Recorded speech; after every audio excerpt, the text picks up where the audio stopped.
Assalamualaikum warahmatullahi wabarakatuh. Alhamdulillahi rabbil alamin. Wa bihi nasta'inu ala umuri dunya waddin. Wassalatu wassalamu ala asrafil anbiya'i wal mursalin sayyidina Muhammadin wa ala alihi wa sahbihi ajma'in. وبعد قال الله تعالى في القرآن الكريم أعوذ بالله من الشيطان الرجيم بسم الله الرحمن الرحيم وأنفقوا مما رزقناكم من قبل أن يأتي أحدكم الموت فيقول رب لولا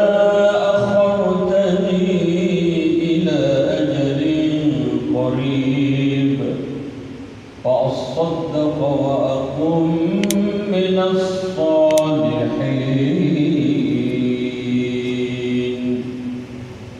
Sadaqallahul azim. Yang kita hormati, kita muliakan Bang Buyut beserta Teh Iin dan keluarga besarnya, para guru yang di kanan maupun di kiri saya, bapak-bapak dan ibu-ibu yang berbahagia. Puji syukur kita panjatkan kehadirat Allah Subhanahu wa taala. Alhamdulillah malam hari ini kita bisa hadir bersilaturahim, melaksanakan beberapa kegiatan yang sudah kita lakukan, yang melakukan puasa sunnah. Hari Kamis sudah berbuka, kemudian kita lanjutkan sholat maghrib berjamaah. Tadi sudah kita berdoa beberapa kali, kita baca Fatihah. Dan hari ini dan saat ini kita sedang mendengarkan tausiah. Mudah-mudahan semuanya ini menjadi kebaikan dan akan dicatat oleh Allah Subhanahu wa taala. Amin ya rabbal alamin. Salawat dan salam kita sampaikan kepada Nabi kita Muhammad sallallahu alaihi wasallam, keluarganya, sahabat-sahabatnya dan seluruh pengikutnya sampai hari kiamat. Terima kasih kepada MC Ustaz Omruddin. Last minute, itu last minute Pak. Detik-detik dalam perjalanan kemari, Pak Ustaz, mohon izin, mohon waktu untuk tausiah lah. Saya perasaan tausiahnya beberapa waktu yang lalu. Ya sebagai mantan polisi ya siap laksanakan gitu ya. Masa ditolak. Tadi sih di whiteboard di papan saya lihat jadwalnya Ustaz Zuhri Yaqub. Infonya beliau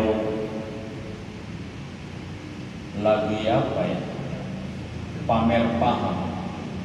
Pamer pada paha itu pada merayap tanpa harapan. Jadi beliau minta maaf macet sehingga kemungkinan nggak bisa ngumroh. Kan pamer paha, padat merayap tanpa harapan. Dan pamer-pamer yang lain lah gitu ya.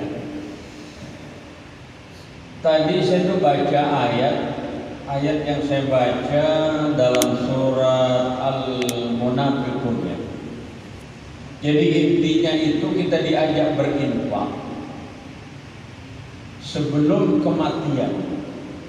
Karena ketika kematian datang, maka dia kepengen agar dikembalikan lagi.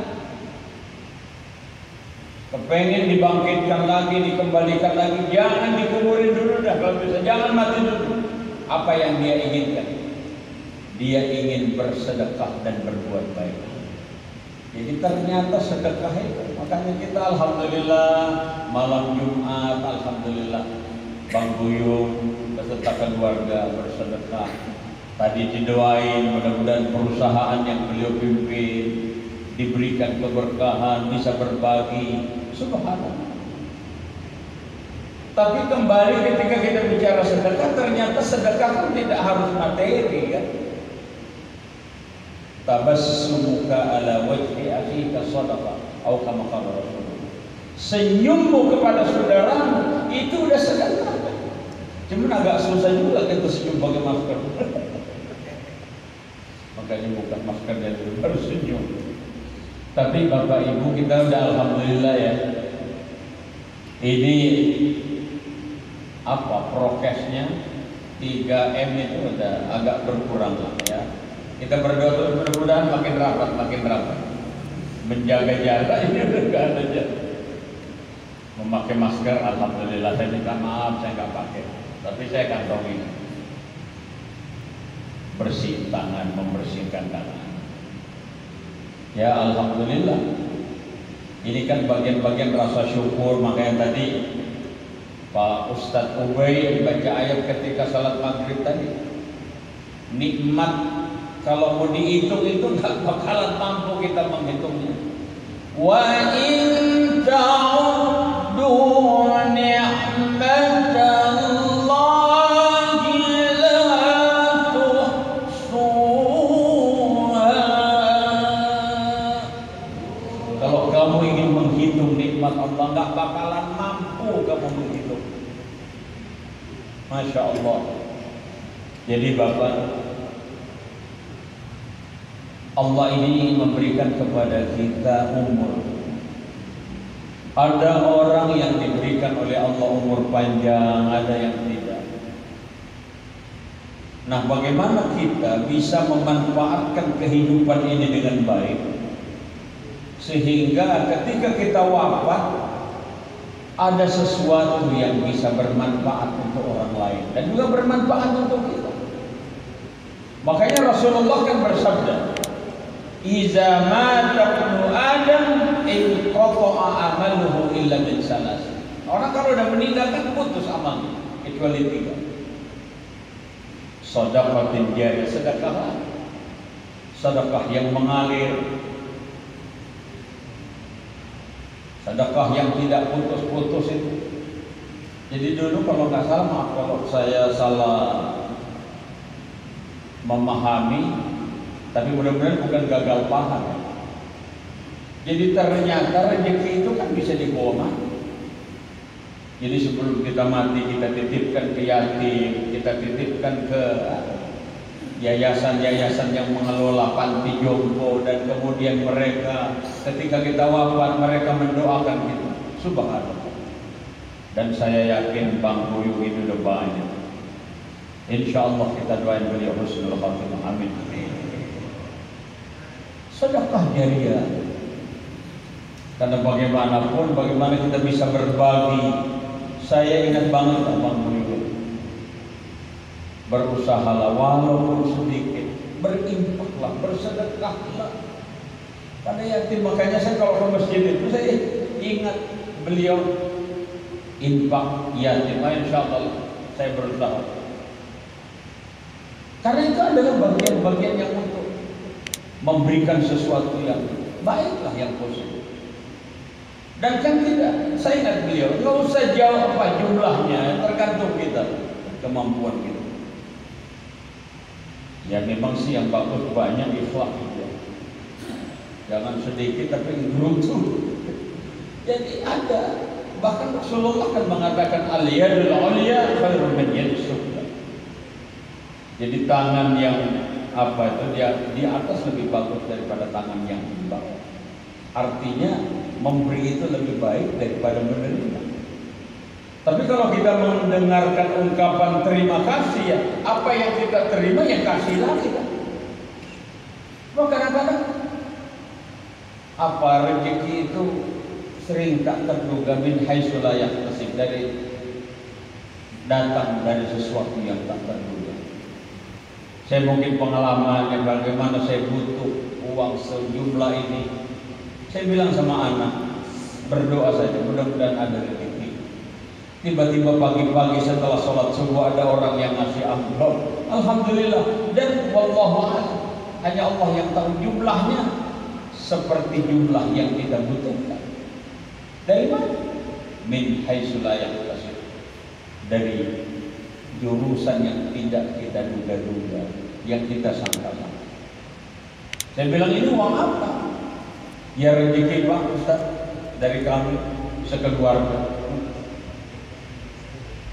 Rezeki dari kami Ustaz, alhamdulillah beberapa waktu yang lalu mungkin Pak Ustaz juga lupa ya. Saya pernah nitip ke Pak Ustaz, didoakan anak saya, alhamdulillah anaknya telah berhasil untuk menjadi maaf sebagai abdi negara, sebagai ASN gitu ya, aparatur sipil negara, alhamdulillah. Saya juga mungkin pernah cerita di sini, waktu itu belum ada e-tol. Begitu masuk tol mikir, astagfirullah, gimana bayarnya? Karena dompet ketinggalan. Udah kebayang aja ada jamnya mungkin bisa dititip dulu lah, titip, saya mau pulang ambil duit. Tapi ternyata kata orang yang di pintu tol, di gerbang tol itu, maaf Pak, udah dibayar sama yang di depan. Masya Allah, siapa yang di depan? Jadi kadang-kadang kebaikan-kebaikan kita, mudah-mudahan ini akan menjadi apa? Memberikan kemudahan-kemudahan kepada kita ketika kita menghadap kepada sedekah jariyah. Sebab ketika kita wafat kan nggak ada lagi yang kita bawa apa? Bicara tentang pangkat, apa pangkat tertinggi di tentara, di polisi? Jenderal pangkat tertinggi. Jenderal itu bintangnya 4. Bintang 5 itu namanya jenderal besar. Jenderal besar. Adanya itu cuma 3 di Indonesia. Pak Harto, Pak Dirman, Pak Nasution. Bintang 7 puyeng Pak. Tapi Bapak Ibu Saudara yang saya hormati, ini sedekah jariyah. Ketika kita punya rezeki, berbagilah dengan sesama, semampu kita apa yang kita bisa berikan. Tapi jangan juga berbuat jahat gitu ya. Ini kan banyak pengalaman. Ketika kita di Masjidil Haram misalnya, ada kan orang yang suka nekat, sendalnya hilang, dia ambil sendal yang ada di situ dia pakai. Pengalaman Pak, apa yang terjadi? Sejak dia pakai sendal orang, sendalnya hilang, dan kemudian sampai dia balik, sendalnya hilang. Jadi kita ikhlasin aja, insya Allah. Ini pengalaman-pengalaman yang mungkin sering juga bapak-bapak, ibu-ibu yang pernah umroh, yang pernah haji. Nah, sedekah jariyah. Kemudian awal menyukai ilmunya manfaat. Ilmu itu kan juga adalah bagian. Bagaimana kita bisa bersedekah dengan ilmu? Kita tularkan ilmu kita. Dr. Nur Alam, alhamdulillah, beliau menulis buku dan kemudian bukunya dibaca, Masya Allah. Itu juga sedekah ilmu. Saya ingat banget itu ada seorang penulis, barangkali jasad saya bisa hancur, tubuh saya bisa hancur, tapi buku saya, tulisan saya tidak akan hancur, akan dibaca dan dibaca. Itu jadi sedekah. Itu jadi ilmu yang manfaat. Kemudian yang paling tinggi apalagi kalau orang sudah meninggal dunia, waladin sholihin yada'ulah, anak soleh yang mendoa. Betapa bahagianya itu punya anak soleh. Kalau istilah Profesor Nadaruddin Umar itu, anak itu ada anak biologis, ada anak non biologis. Anak biologis anak yang dilahirkan oleh ya bapaknya, ibunya melahirkan. Tapi kan ada anak non biologis. Barangkali ada anak adik kita, jadikan ponakan, kemudian karena adik kita nggak mampu, lalu kemudian kita pelihara, kemudian kita didik, kita sekolahin menjadi orang. Itu anak non biologis, dan itu juga mendoakan kita. Pernah ditanya, Pak Ustaz, bagaimana dengan anak yang soleh? Anak yang soleh mungkin karena barangkali bapaknya, ibunya. Tapi bagaimana dengan mereka yang bukan anak kamu? Bisa juga ponakannya, kan bisa mendoakan omnya dan seterusnya. Jadi Bapak dan Ibu sekalian, apa yang bisa kita lihat bahwa betapa kehidupan itu bermakna. Untuk kita bisa lakukan hal-hal positif, bagaimana kita bisa melakukan sesuatu yang yang terbaik. Rasulullah Shallallahu Alaihi Wasallam menyemangati kita dengan sabda beliau, khairun nas anfa'uhum linnas. Kan gitu. Sebaik-baik manusia yang bermanfaat bagi sesama. Kan ada orang si anu meninggal, innalillahi wa inna ilaihi rajiun. Orangnya baik banget. Tapi ada juga berita si yang bersyukur meninggal, alhamdulillah. Kenapa baru mati? Nah, mungkin dia kesal gitu kan. Nah, kita kepengen bagaimana membangun kebaikan itu. Ketika kita wafat, orang mendoakan kita dan mereka merasa sedih dengan wafatnya. Kadang-kadang Bapak Ibu ya yang saya hormati, kembali kepada kita, betapa bermaknanya sedekah itu dalam kehidupan kita. Kita lihat misalnya ada sabda Rasulullah yang mengingatkan kepada kita bahwa nanti akan ditanya orang pada hari kiamat. Bahkan dalam riwayat itu disebutkan sebelum nanti menggerakkan kakinya itu kan akan ditanya tentang ilmunya. Ilmunya digunakan untuk apa? Kemudian umurnya, dan selanjutnya kan bicara tentang harta. Hartanya itu dua pertanyaan. Dari mana dan digunakan untuk apa? Subhanallah. Nah, bagaimana kita bisa meraih atau memperoleh harta itu lalu kemudian bisa dimanfaatkan oleh orang? Ada juga mungkin yang barangkali bisa jadi renungan kita untuk bagaimana memberikan sesuatu kepada keluarga kita yang halal, yang barokah, sehingga itu tumbuh menjadi sesuatu yang baik.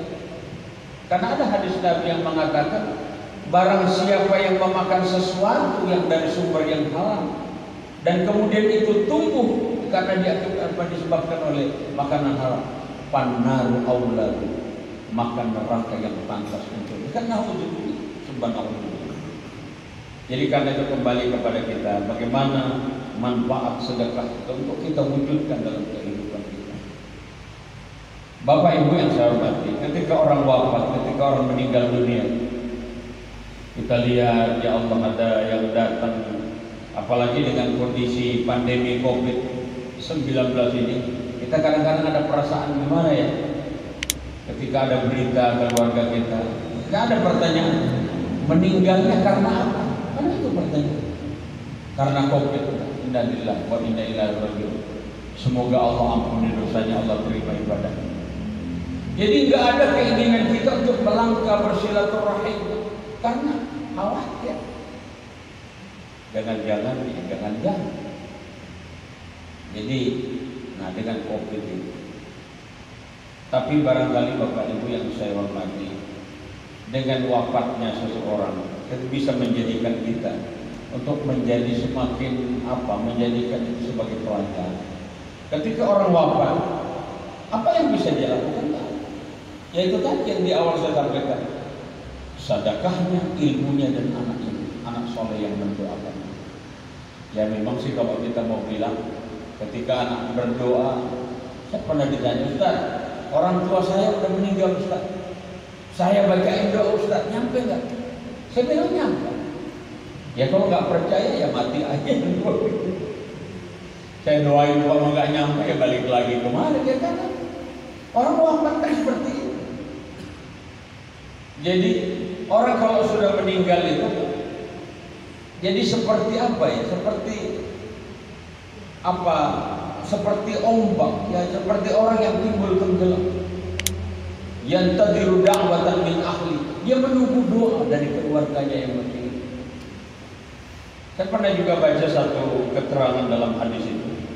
Jadi ternyata orang-orang yang sudah meninggal itu punya grup juga, Pak. Punya komunitas. Emang kita doang di dunia punya grup WA. Orang yang wafat juga ternyata punya grup. Dia saling WA juga, cuma kita nggak lihat. Bahkan ada saat dia turun ke dunia, dia lihat rumahnya. Ketika rumahnya itu ada suara-suara Al-Quran, ada doa-doa yang dipanjatkan. Kembali ke kelompoknya itu dalam perasaan dia yang gembira. Tapi pada saat dia Kembali lalu kemudian dia lihat rumahnya sepi-sepi aja, nggak ada bacaan Al-Quran, nggak ada doa di situ, sepi. Nah inilah yang kita sampaikan, bahwa orang-orang yang sudah wafat juga secara fisik memang mereka telah meninggal dunia, tapi arwahnya, rohnya itu akan selalu ada. Ya tadi yang dibacakan oleh Ustaz Kamarudin, kita doain guru-guru kita. Ya Masya Allah, saya pernah nanya Bang Buyung berapa? 30 sekian, mungkin lebih. Saya masih ingat, dan saya saja kasih mohon maaf Bapak Ibu, pangkat kapten balok 3 AKP sampai kombes, dan kemudian pensiun masih bergabung di sini. Masya Allah, dipanjangkan umur kita, diberikan kesempatan oleh Allah. Kita doain orang-orang tua kita, Masya Allah. Ya mudah-mudahan saya ngomong sama Bang Buyung, kapan supaya suasana normal, sehingga kita bisa melakukan kegiatan lagi sebagaimana yang kita lakukan sebelum COVID. Amin ya Rabbal alamin.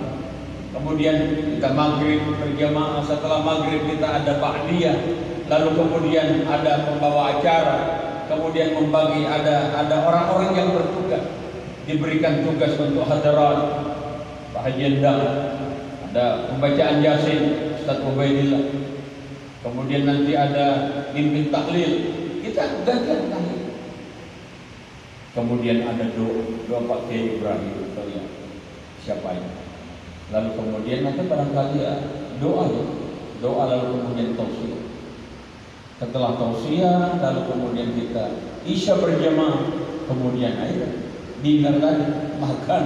Alhamdulillah sih hari yang ngumpul-ngumpul. Sekarang kan mantri bagi box satu-satu, ya tertib, kemudian pulang. Dulu Masya Allah.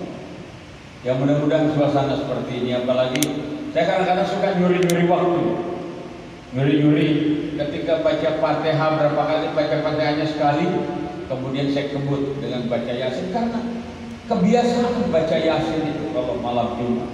Makanya kadang-kadang berusaha untuk baca Yasin habis sholat subuh, ada kegiatan lain sehingga mengganggu untuk lebih fokus membaca Yasin. Tapi kalau di sini malam Jumat, Masya Allah, mudah-mudahan suasana akan semakin berkah insyaallah. Amin ya Rabbal. Jadi Bapak, kembali kepada kita, ketika kita punya duit bisa berbagi, itu alhamdulillah. Tapi bagaimana tadi kalau kita tidak? Ya dengan senyuman, ya, bagaimana yang bisa kita berikan.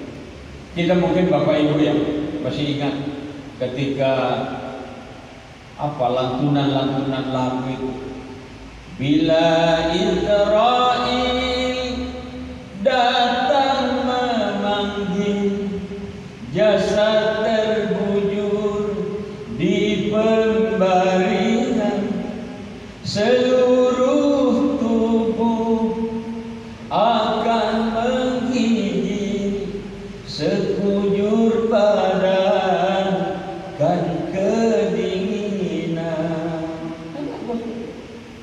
Tiada lagi gunanya harta, kawan karib, sanak saudara, dan seterusnya. Jadi artinya apa? Ya ketika kita hidup ya berusaha untuk semakin baik, sehingga ketika kematian itu datang, maka kita akan tersenyum bahagia karena kita telah berbagi. Jadi Bapak dan Ibu sekalian yang saya hormati dan saya muliakan, jadi hal-hal yang bisa kita lakukan adalah bagaimana untuk mengisi hari-hari kita dengan kebaikan. Di bulan yang mulia ini, bulan Rabiul Awal, tadinya saya berusaha untuk melanjutkan apa yang disampaikan oleh Ustaz Zabidi kemarin. Bagaimana hebatnya Rasulullah di bulan Rabiul Awal. Tidak ada seorang tokoh seperti beliau. Lahirnya, hijrahnya dan wafatnya, tanggalnya sama, harinya sama, hanya tahunnya yang berbeda. Dan kemudian juga kita bisa melihat itu bagaimana posisi beliau sebagai seorang nabi, seorang rasul, seorang sahabat yang luar biasa banyak menginspirasi kita. Dan kemudian kebetulan juga hari ini adalah hari Sumpah Pemuda, ya, Sumpah Pemuda. Kita masih ingat Sumpah Pemuda. Kami putra dan putri Indonesia Kami putra dan putri Indonesia bertanah air satu, tanah air Indonesia. Kami putra dan putri Indonesia berbangsa satu, bangsa Indonesia. Kemudian kami putra dan putri Indonesia berbahasa yang satu, bahasa Indonesia. Sekarang beda. Sumpah Manula, ada sumpah Manula. Karena kita memang udah Manula, udah manusia usia lanjut. Sumpah Manula. Hari ini saya bersumpah bahwa saya sudah tidak muda lagi. Sumpah Manula. Sumpah Manula, saya berjanji bahwa saya tidak akan makan ini dan itu karena saya ada asam urat. Karena saya ada darah tinggi, saya ada macam-macam. Dan saya bersumpah sebagai hari Manula bahwa saya akan semakin banyak istighfar, makin banyak bersedekah, makin banyak sholat. Itu kan yang bisa kita lakukan. Karena apa? Ketika usia-usia kita kan makin susah, Pak, Bapak Ibu. Ya ketika kita mungkin umur 30, 40 ya Masya Allah masih enak kita, mohon maaf, gerakannya kan, gerakan rukuknya, gerakan i'tidalnya, gerakan sujudnya, gerakan duduk antara dua sujud kan enak, Pak. Mungkin bapak-bapak itu bisa merasakan. Tapi coba ketika umur kita sudah 60, udah terasa. Saya pernah ditegur bang dulu, kenapa sih rukuknya kok susah? Saya bilang ini bang, lutut udah susah. Udah susah kan makin banyak kelemahan-kelemahan. Dan apa yang kita alami itu yang sering kita baca kalau malam Jumat itu dalam surat Yasin. Wa man nu'ammirhu nunakkishu fil khalq afala ya'qilun. Orang yang kami panjangkan umurnya, kata Allah, 52, 53, 60, 61, 62, 70. Bang udah nabi 70 ya, udah 70 lebih. Orang yang kami panjangkan umurnya, maka kami kembalikan kepada kejadiannya semula. Kan kejadiannya semula seperti apa, Pak Ibu? Ya kan seperti apa? Gigi utuh. Sekarang udah tanggal 1/1. Kalau kata Oma Irama, pasang gigi palsu kembali muda lagi. Nah, tapi ketika makan dodol mikir, Pak, ya jadi sudah, Pak, yang tadinya Masya Allah gerakan kita, tapi saya membayangkan juga ketika dari rukuk tidak mau sujud mikir, Pak, ya Allah ini lutut dulu apa tangan dulu kan, udah terasa. Ya kalau kebetulan Allah memberikan kepada kita gerakan-gerakan yang masih bisa normal, masih bisa bagus, alhamdulillah. Alhamdulillah. Wa man nu'ammirhu nunakkishu fil khalq. Apalah yaqilun, apakah tidak kamu pikir? Nah kemudian Bapak Ibu, ya orang kalau udah 60 itu yang kan apa? Rasulullah kan pernah menggambarkan 60-70. Umur ummati baina siddiq wa sab'in. 60-70 sekitar itu. Rasulullah wafat 63. Saya udah ya 63 juga. Jadi kalau di antara kita 62 tahun 11 bulan ya siap-siap aja. Tapi bagaimana dengan orang yang diberi bonus lebih? Ya, saya alhamdulillah juga, Pak Buyung mungkin 70 sekian, dan mungkin bapak-bapak yang lain. Jadi kembali kepada kita adalah kita akan menang dan kita akan kembali kepada Allah. Lalu apa yang kita bawa menghadap kepada Allah? Tentunya adalah amal-amal baik kita. Karena bagaimanapun kita akan ditanya, ya, ditanya tentang apa yang sudah kita lakukan, ilmunya digunakan untuk apa, kemudian umurnya digunakan untuk apa, lalu kemudian hartanya dari mana dan kemudian digunakan untuk apa. Barangkali renungan-renungan seperti ini akan menyadarkan kita bahwa kita akan wafat. Dan orang wafat itu kan kita nggak tahu. Ada orang sehat walafiat tiba-tiba dikabarkan meninggal dunia. Siapa yang tahu? Pak Edi almarhum yang biasa memandu acara kita. Beliau yang mempersilahkan untuk menyampaikan baca Yasin, tiba-tiba dapat berita innalillahi wa inna ilaihi raji'un. Dari segi usia mudaan beliau dibanding dengan kita, itu umur. Saya ngalamin juga, ada orang mimpin sholat maghrib, mimpin sholat isya berjamaah, subuh udah diumumkan beliau meninggal dunia. Subhanallah. Nah inilah yang kata Dr. Subki Abdul Qadir, kita rada-rada sulit untuk mencari penyebab kematian, karena kadang-kadang sering keluarga tidak ikhlas, sering tidak tega untuk mempersilahkan agar almarhum atau almarhumah ini dilakukan otopsi. Kadang otopsi untuk bagaimana mencari penyebab kematian. Jadi Bapak dan Ibu, saya kira ada waktu belum ya? Jadi tentunya kita menyadari bahwa kematian pasti akan datang kepada kita, dan kita tidak mengenal kematian itu kan tidak mengenal usia. Makanya kita harus siap, karena orang wafat kan tidak harus tua, karena yang muda juga wafat. Kematian juga tidak harus menunggu kita sakit, karena ada orang sehat juga meninggal dunia. Tapi kembali dengan ayat yang saya bacakan di awal tadi, bagaimana hal-hal yang bisa kita lakukan untuk ketika Allah memanjangkan umur kita, dan ketika Allah masih memberikan kepada kita kesempatan, berbagilah dalam bentuk sedekah. Dan sedekah dalam bentuk materi, silakan apa yang kita punya. Sedekah dalam bentuk buku, silakan tulisan dan seterusnya. Dan juga bisa sedekah dalam bentuk lisan, mungkin kita tidak dalam bentuk menulis, silakan. Saya sering diajak oleh teman-teman untuk bagaimana kita bisa memberikan kajian kitab kuning.